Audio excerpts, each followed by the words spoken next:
She's charged in the beating and stabbing death of her son, 10-year-old Caleb.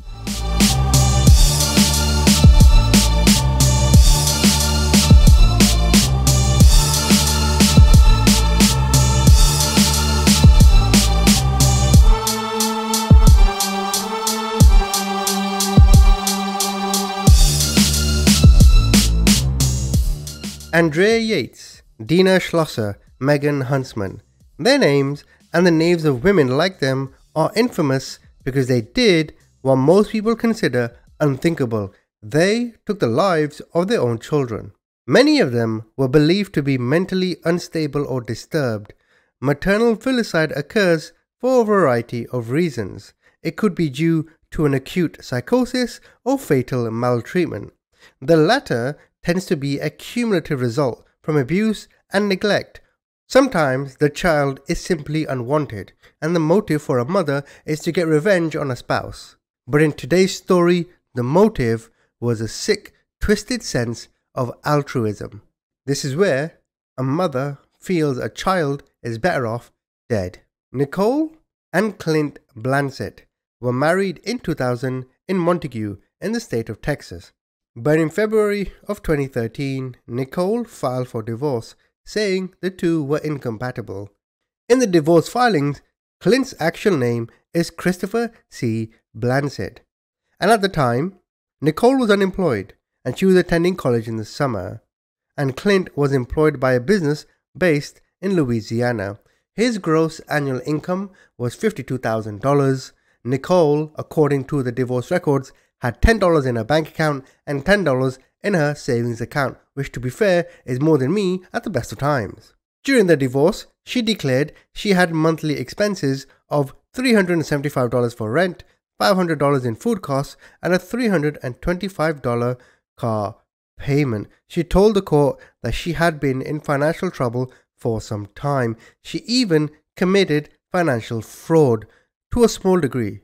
She gave two worthless checks, one for $17 and one for $24. By February the 9th, 2012, the case had resulted in a $553 judgment against her, and a garnish order was issued to a Wellington business. A divorce decree on December the 20th, 2013 said the couple did not own any real estate. In the divorce, the judge ordered Clint to pay maintenance of $500 a month and $900 a month in child support. He was also responsible for health coverage for the children. The judge granted Nicole a judgment for $4,400 for unpaid temporary child support and maintenance through December 2013. One of the things stated in this divorce decree is that the parties had to put the best interest of their children first. Nicole received residential custody of the children, and Clint was to receive some time with them whenever he was available. Now, just before midnight on December the 14th, 2014, the Sumner County 911 dispatcher received a call from Blansett. This is the 911 call. Sumner County 911. Hi, this is Nicole Blansett. I just stabbed my son. I'm sorry? I just stabbed my son. I thought somebody was coming in to get us. Okay, where are you at? I'm at 902 West 7th. Is he still conscious? No, Where'd you stab him at? in the chest. Several times I thought somebody was coming in. Court has done nothing but threaten me, and I'm never going to get out of cell. Never. Now, Officer Sarah Owens was the first to arrive at Nicole's house in Wellington. Officer Owens would later testify. She says, "When I walked into the house, I noticed that the house was completely dark, and I saw a white female that I identified as Nicole Blansett, and a young child who ended up being Candace Blansett. Nicole was kind of in a daze, and Candace was crying. Candace is the daughter of Lindsey and Clint." Officer Owens found Caleb laying on his back on the bed with blood covering his chest. Caleb had no pulse. Nicole told Officer Owens that she had been frightened. She thought that something was going to happen. She felt like she heard something by the window, and her son's toy gun had fallen for no reason. Nicole talked about having people's arms chopped off, people being cut up, Caleb living like a dog, being in pain, and she didn't want her son to live like that. Nicole thought she was saving him from many years of pain. She didn't specify what kind of pain, just somebody coming and get him, somebody hurting him. When the EMTs arrived, they found Caleb lying motionless in bed with multiple stab wounds to his left pectoral area. They pronounced Caleb dead at the scene. In the same room, investigators found a knife on the dresser and an 11-pound rock lying next to the bed. Detective Bobby Wilson interviewed Nicole at the scene of the crime.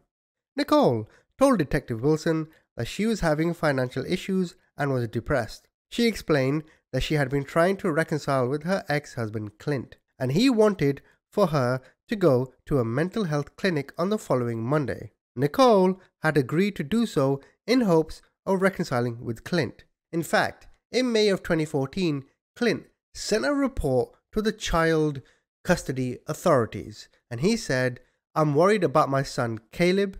His mother is not treating him correctly.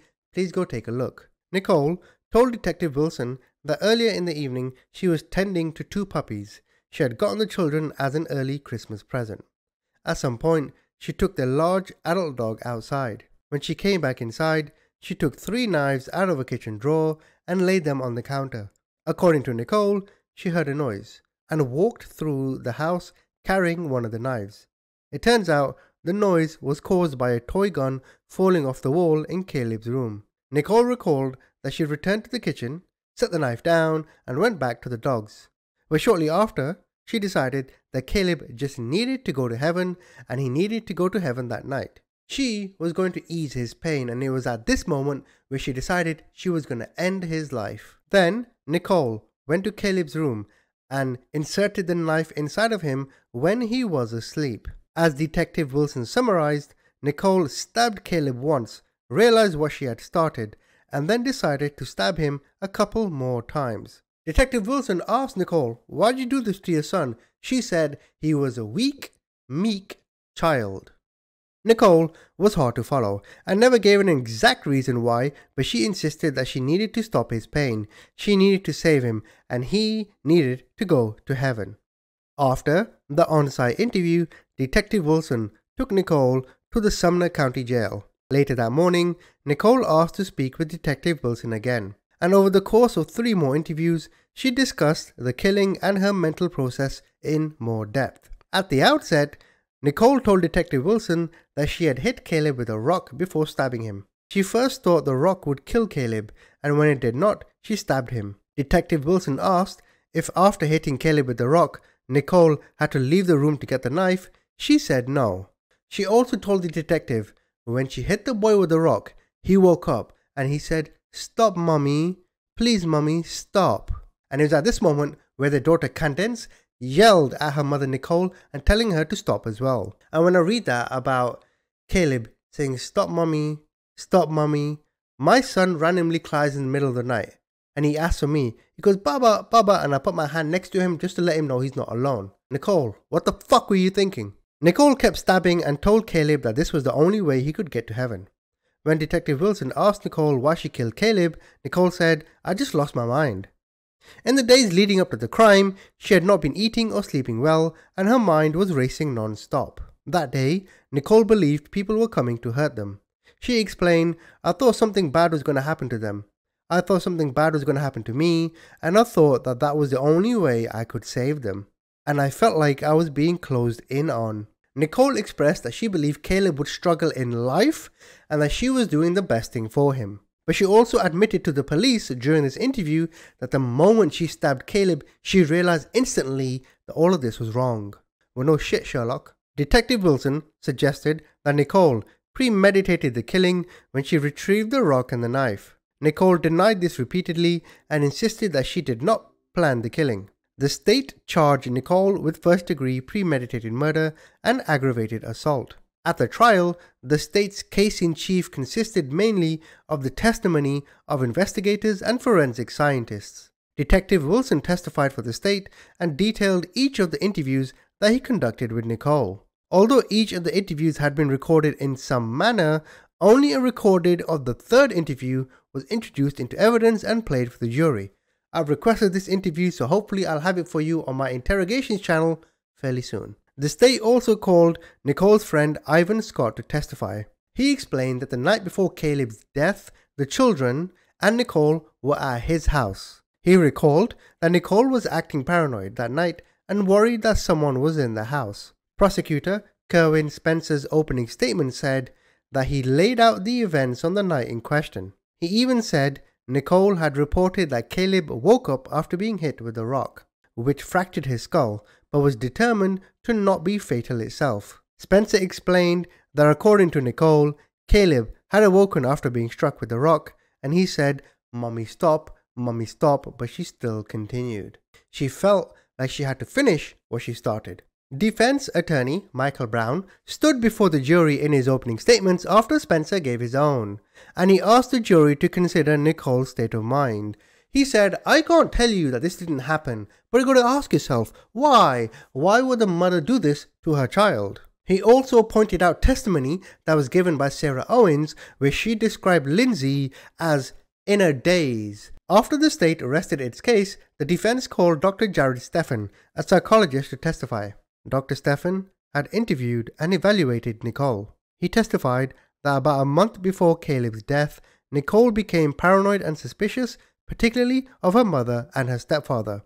During that time, Nicole claimed that sometimes when Caleb would be sleeping, he would have nightmares. He would wake up all terrified and he would shout out, Stop, Papa, stop. Nicole soon formed the opinion that her ex-husband was sexually abusing Caleb. Around that time, Nicole also came to believe that she had been sexually abused as a child, though it was unclear to Dr. Stephan whether this had actually happened. According to Dr. Stephan, about a week before Caleb's death, Nicole had attended a church service about God's wrath and salvation. At this service, the verse in the book of Genesis 9:11 stood out to Nicole. She became obsessed with those numbers, thinking about all the times they had come up in her life. She also read chapter 9 verse 11 from other books of the Bible. She then became very paranoid about what was going on and wasn't sure whether the verses about the references to 9/11 were coming from God or from the devil. She had an overwhelming sense of fear, of terror. She believed that events like September the 11th, 2001 were God's way of what she said, taking out people before really bad things happened. It was a way of God saving people, bringing them into heaven before they suffer a calamity. As Dr. Stephan testified, Nicole became, in the clinical sense, what a psychologist and a psychiatrist would say as being very preoccupied and perseverating on that. And those beliefs then morphed into what is called a delusional belief system, wherein she was believing that the end times was coming. And she had the sense that she had this pervasive fearfulness in her life. And she began to believe that Clint, his friends, or other people were going to come into her home, take her kids, and kill her. She also felt that if her son Caleb was to ever live with Clint, he would abuse Caleb, he would neglect him, and eventually kill him. And so, in her mind, she believed that the right thing to do would be to do what God had done through other very bad events like 9/11. That is, God used 9/11 to rescue some people or bring them into heaven so that they would not experience worse types of events, such as the end times. Now, just a quick segue, when she said how many times she's heard 9/11 in her life and it, made sense. I've heard it so many times, you've heard it so many times. Nicole, you want anything special, my friend? So Nicole thought that she had to kill her son in order to prevent him from being taken and tortured and ultimately killed by the son's father. The irony in all this is that the only person that killed him was her. Up until that Sunday night, she had these different thoughts about religion and the end times, and she said that she was having visions of Caleb being tortured. The psychiatrists were unsure if whether they were what we call visual hallucinations, where she was actually seeing things that no one could possibly see, that it was some severe disruption in her mind, or if it was something that was like a vivid image that was going along with her different thoughts about what was happening. But she reported she was seeing those different things of her son being tortured. Dr. Stephan concluded that Nicole experienced a change in her mental function about 1 month before she killed her son, which worsened the week beforehand. He believed that Nicole's mood and sleep changes were consistent with someone who has bipolar disorder and is having a manic episode. As Dr. Stephan explained, during a manic episode, a person exhibits a change in risk aversion and has an impaired ability to control impulses. As for Nicole's ability to form intent, Dr. Stephan testified, "Well, on the one hand, it's clear in my opinion that she intended to bring about the death of her son, and she did. It was her decision, and her thought processes and actions in bringing about that death, though, were based on her mental state, her symptoms of mania and psychosis that directly resulted in her killing her son. She had a delusional belief system that other people were coming to get her and would torture and torment her son, and that she needed to ensure that her son go to heaven and not be subjected to that torture. And the only way to do this was, of course, to kill her son." But the psychiatrist said that she had other indications of the mania and the psychoses at the time. Keep in mind, she hadn't slept. Her thoughts were racing, were very disrupted. She had trouble thinking clearly. She had trouble controlling her impulses. She was overwhelmed with a sense of terror, fear, and paranoia. And she had what's called persecutory ideation, or thought of people coming to get her. Now, during the cross-examination, Dr. Stephan did agree that Nicole set out a goal to take the life of her son. The state called its own expert, Dr. Roy Daum, a psychologist, to testify in rebuttal. Dr. Daum had also interviewed and evaluated Nicole. He testified that Nicole had a brief psychotic burst or a brief psychotic episode, which he defined as erratic behaviors over a period from 1 day up to 30 days but no longer. Now, the doctor did acknowledge that those who suffer from this severely cannot distinguish between right or wrong. When the state asked Dr. Daum how he evaluates whether a person with mental illness can form intent, he said, "By definition, for me, an intent implies goal-directed behavior. When I form intent, I have a goal I want to reach. If my actions go toward that goal and I reach that goal, then I have formed intent." So essentially the doctor is saying that Nicole had the ability to form goals and then go and reach those goals. Unfortunately, the goal was killing her son. But he also said that this goal orientation happens in saving. It's not in killing, but in saving. I want to save my son from the future of what's coming. And if he goes to heaven, he'll be saved, so he won't experience the kind of abuse that she had experienced. Deputy Medical Examiner Dr. Timothy Gorrell described 11 different graphic photos that were shown to the jury, depicting Caleb and his wounds following the incident. During the incident, the police also reported that after she took the life of her son, while seated on the couch inside her home, she looked at her 9-year-old daughter and she said to her, "I told you I was having a mental breakdown."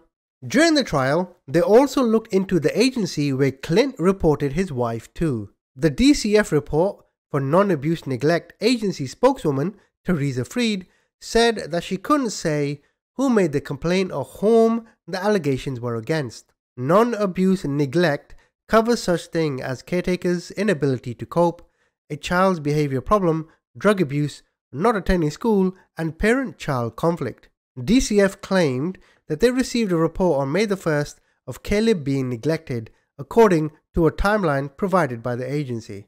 A caseworker didn't find Caleb at his school the next day. The worker went to Nicole's home in the 900 block of West 7th but was told the child was in Wichita.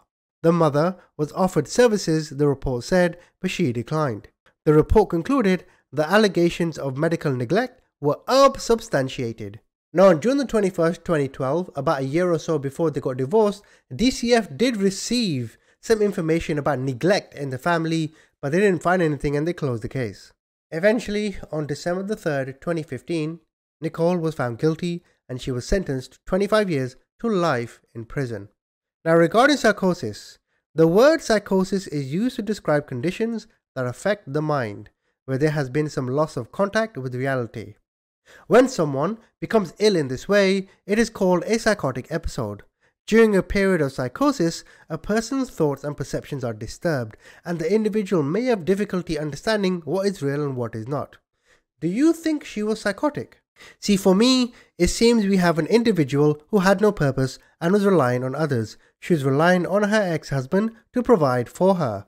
She had no job, no money, lived in a small home, seemed like she had very little family. She had nothing going for her. Now she claims she did all this to save her son's life, or did she do it to get back at her ex-husband? Think about it. Why him? Why not the daughter? God forbid, of course. Maybe he was the father's favorite. I mean, picture this. She's alone with the kids. She can't do anything. Say she wants to go out and have fun, right? Take some time away from the kids. Well, the father's in a different city. She can't afford a babysitter. What's she going to do? She can't really go and work because she can't afford a babysitter because she's got no money because she can't find work. You see what I mean? It's a vicious cycle. So she's stuck at home, and I use the term stuck loosely because, of course, children are a blessing. They're not stuck, right? But she may have thought, well, I hate my husband. My life is in the shit. Maybe I need to take his life so I can get back at this bastard who never took care of me. I use that hypothetically, of course, because she is completely in the wrong. When she inserted that knife once, she confirmed she knew what she was doing was wrong. I mean, think about it. You hit your son with a rock. Like, how much pain must you feel just even thinking about it? And she knew at the time it was wrong, but she kept going and she kept going. And the only thing I can say to this woman, except that she deserved jail, is fuck you, bitch.